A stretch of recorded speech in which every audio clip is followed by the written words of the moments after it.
Today we're going with the video that I did last year, was adding one legend to every single team. I didn't necessarily pick the best player all time. In some cases I did, but I mostly went with players that I thought would help the team in areas that they were lacking. A lot of the times it kind of correlated with like the all-time player, but you guys will see who I went with.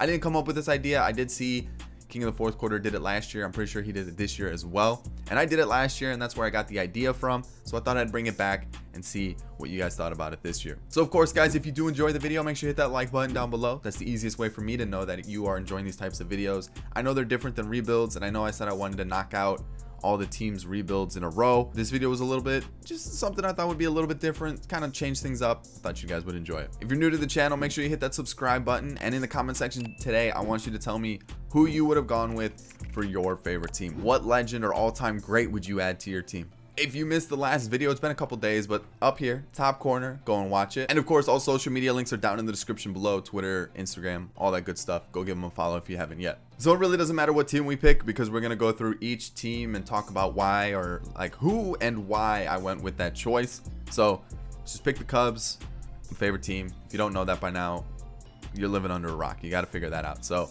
here we go. Let's go look at every single team. So for the Orioles, I went with Cal Ripken Jr. I know recently they added Jose Iglesias, but it's Cal Ripken. And when you look at the Orioles, you know, they're kind of lacking a lot of areas. And I felt like Cal Ripken was just probably the most obvious one. And it really didn't matter who I would have picked. I don't really think it was going to help out in the long run. So I just went with one of the best. For the Red Sox, I went with the first baseman. I know Chavis can play there as well, but I thought, okay, maybe Chavis plays second base. Big Papi can move to first or stay at first, and that would really solve the issue. So there we go. We went with Big Papi for the Red Sox. The Yankees, I went with Mickey Mantle. When you look at all the greats that the Yankees have had, I was thinking Jeter, but they do have Glaber. They also have LeMahieu at second, so that's kind of like a cluster there. You know, you look at, you know, you could have put A-Rod at third if you really wanted to, and there's just so many names, you know, like Babe Ruth and all these other things. I went, you know, center field, kind of an area that they could use an upgrade. Let's go Mickey Mantle. The Rays, obviously a newer team. When you think about some of the greats that they've had, the list is a little shorter, but I thought, you know what, let's go with Fred McGriff. It's a name that I feel like a lot of people overlook, so I felt, you know, let's give him a shot. For the Blue Jays, I thought the area that they needed the most help was with the pitching, so I went with Roy Halladay. I felt like that was the best option. For the White Sox, I thought about a couple different options. I thought about like maybe Mark Burley, or just a couple other places I could have gone with this, but I was like, it's Frank the Tank. You got to go with Frank Thomas. Yes, I know his nickname's Big Hurt, but whatever. It's Frank Thomas. For the Indians, I thought about a couple different guys we could have gone with, but I was like, let's go with Omar Vizquel. We'll stick him at second. We'll let Lindor play short, or we can flop them if we really wanted to. Let's go with Omar Vizquel there. For the Tigers, another one of those teams that I felt like whoever we went with really wouldn't have mattered in the grand scheme of things, so I just went with Ty Cobb. Same thing with the Royals, but I was like, let's go give him some pitching. Brett Saberhagen. For the Twins, again, I was like, their offensive lineup is so good, but most of their best players are offensive players. I thought about Johan Santana, I thought about Kirby Puckett, but let's go Harmon Killebrew. Let's add some more power to it. For the Angels, I decided to go Vlad. I could have gone Jimmy Edmonds. I could have gone a couple different areas, but let's go with Vlad for this one. Ricky Henderson for the Athletics just made the most sense. When we go to the Mariners, Ichiro as well. It was just one of those that just made the most sense there. For the Rangers, I went Adrian Beltre. I felt like third base was a big question mark for them. When you look at the Astros, I was like, Yuli Gurriel's at first. Let's upgrade it. Let's make it Jeff Bagwell. Braves, I went with Chipper Jones. I felt like third base was the area that they could have used the most help. Josh Beckett for the Marlins. I felt, okay, let's give him a little bit of pitching. I could have gone Dontrell, but I was like, let's give Josh Beckett a try. Next up for the Nationals, or Expos, whatever you want to call them, we went with Andre Dawson to help out with the outfield. Mike Piazza behind the dish for the Mets. Jimmy Rollins at short for the Phillies. And then we had Sammy Sosa in right for the Cubs. You know, Jason Hayward, I feel like Sammy Sosa is a bit of an upgrade. Next up for the Reds, I felt like Tucker Barnhart, Kurt Casale could probably be upgraded. Let's go Johnny Bench. And then Robin Yount for the Brewers. I feel like shortstop was an area that could have been upgraded as well. When we look at Pirates, it was one of those teams where I could have gone a couple different areas, but I was like, outfield's kind of weak besides Brian Reynolds. Let's go Roberto Clemente. Boob Gobson for the Cardinals. I felt like the Cardinals could have used a little bit of pitching. Yes, I could have gone like Mark McGwire or someone like that, but they have Goldschmidt at first. Let's go Boog Gobson. For the Diamondbacks, I feel like pitching could use just a little bit of an upgrade. They definitely helped out in the offseason, but let's go Randy Johnson. I feel like that's a big name for the D-backs. For the Rockies, I decided to go Todd Helton, one of the best players for them all time, and I felt like Daniel Murphy, yeah, he's okay, but Todd Helton's a lot better. Jackie Robinson for the Dodgers, I felt like second base was an area that could use a little bit of an upgrade. And then Tony Gwynn for the Padres, stick him in the outfield somewhere. And then, of course, Barry Bonds. I could have gone Willie Mays. There's so many options for the Giants as well. But we all know Barry Bonds is the GOAT. We're going to go with him. So I actually thought about it. It probably makes the most sense to control every single team. So when we get to the postseason and the World Series, we can actually kind of quick manage it and go through it and see how it goes. Or let the CPU handle everything. So there we go. I'm going to handle every single team.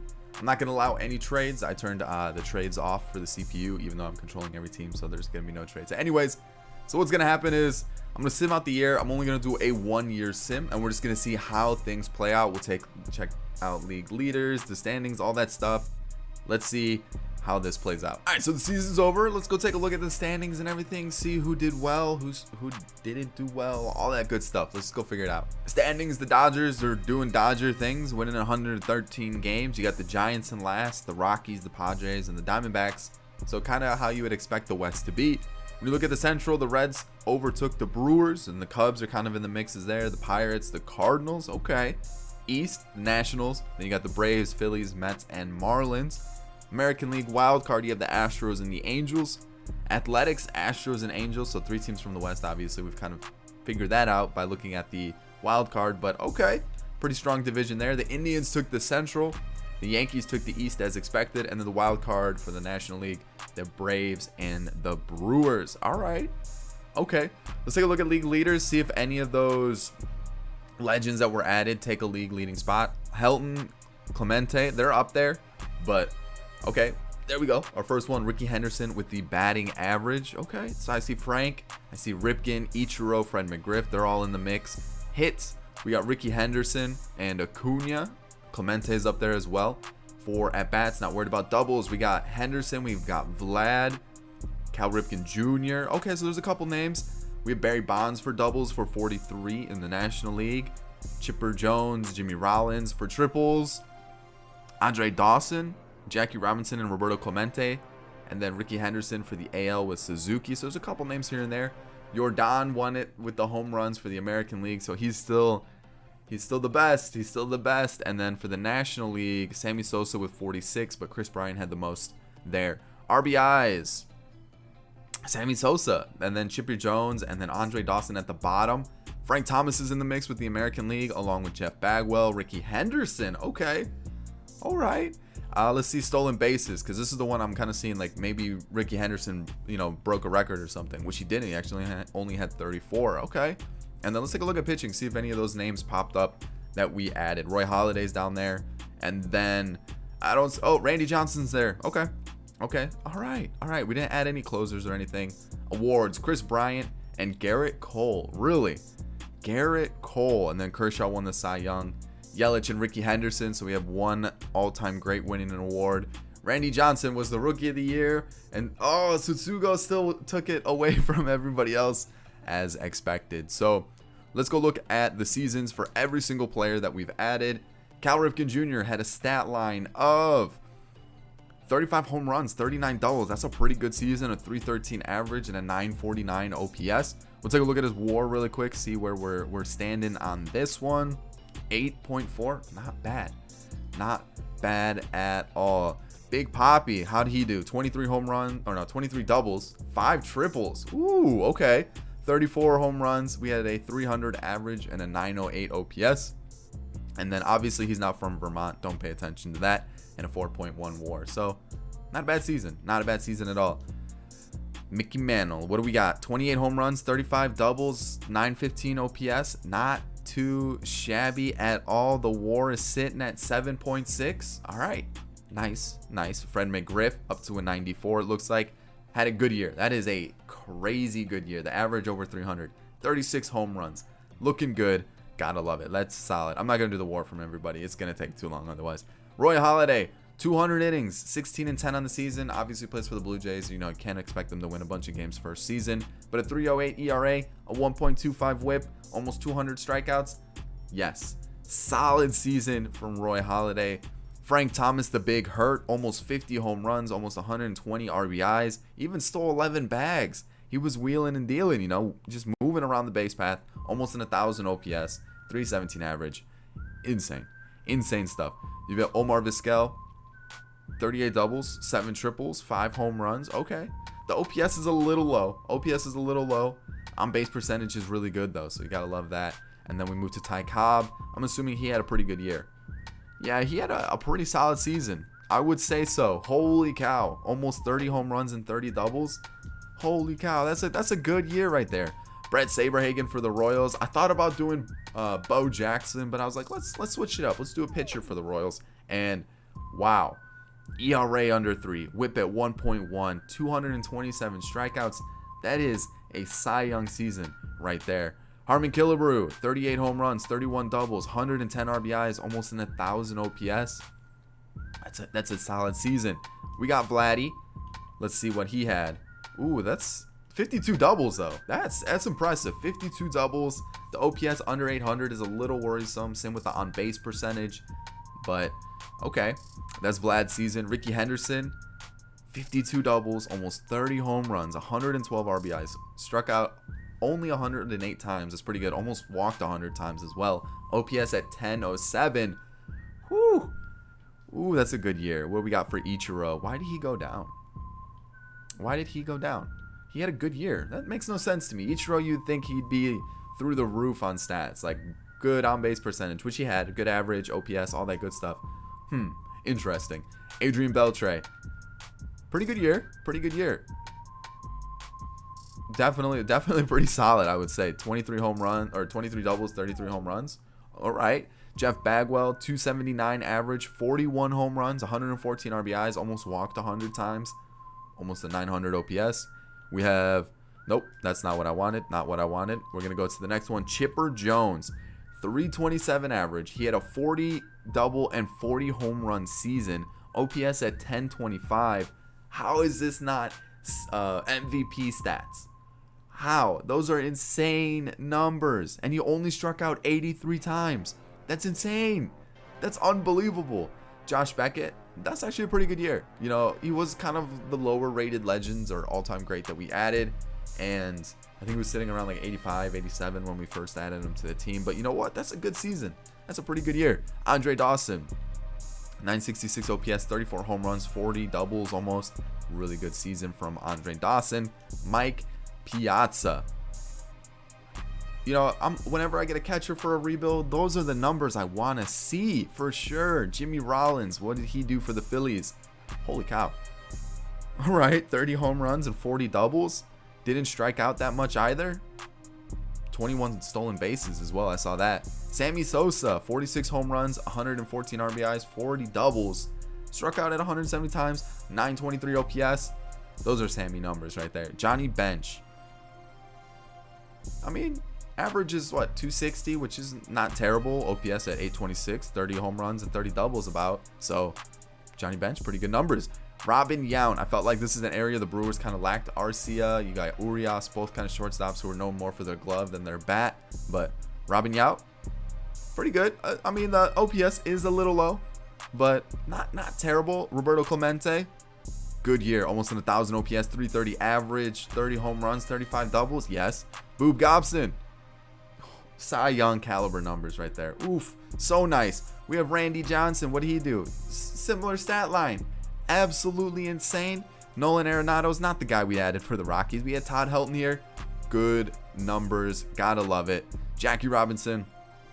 Unbelievable stat line for him as well. And then Tony Gwynn. We have one more after this for the Giants. That's Barry Bonds. But Tony Gwynn had a good year as well. A 20 home run, 20 double season.